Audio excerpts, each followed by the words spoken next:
Phone tapping కేసులో SIT అధికారులకు రాష్ట్ర ప్రభుత్వం పూర్తి స్వేచ్ఛనివ్వటం లేదని కేంద్ర మంత్రి బండి సంజయ్ అన్నారు.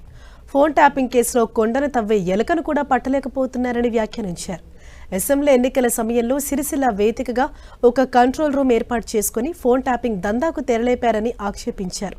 సిట్ విచారణ సీరియల్లా సాగుతోందన్న ఆయన ఫోన్ ట్యాపింగ్ కేసులో కేసీఆర్ కుటుంబాన్ని అరెస్టు చేసే దమ్ముందా అని ప్రశ్నించారు కేంద్ర మంత్రి బండి సంజయ్.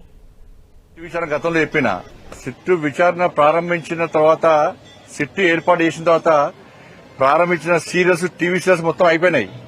ది ఎండ్ శుభం పడ్డది. కానీ దీన్ని మాత్రం ఎండ్ లేదు, శుభం లేదు.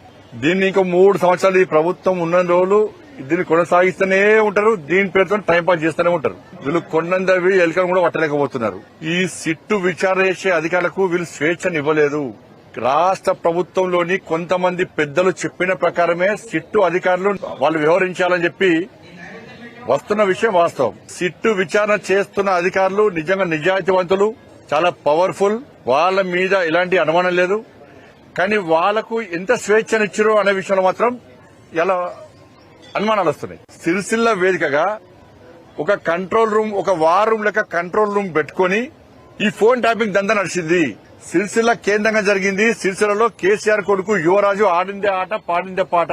ఇలా ఫోన్ ట్యాపింగ్ ద్వారా వేల కోట్ల రూపాయల ట్రాన్సాక్షన్ జరిగినాయి. ఎలక్ట్రల్ బాండ్స్ ద్వారా వేల కోట్ల రూపాయలు ఇవాళ బీఆర్ఎస్ పార్టీ వసూలు చేసింది.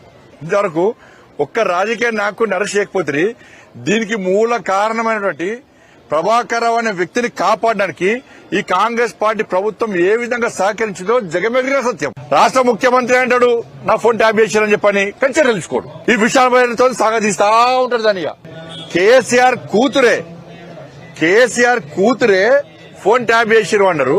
భిక్షాటన వేసే వ్యక్తి కూడా వాళ్ళ భార్యతో గాని వాళ్ళ కుటుంబ సభ్యులతోని నార్మల్ కాల్ మాట్లాడాలంటే భయపడే పరిస్థితి. అంత దారుణమైన ఘోరమైన పరిస్థితి కేసీఆర్ ప్రభుత్వం అయ్యారు.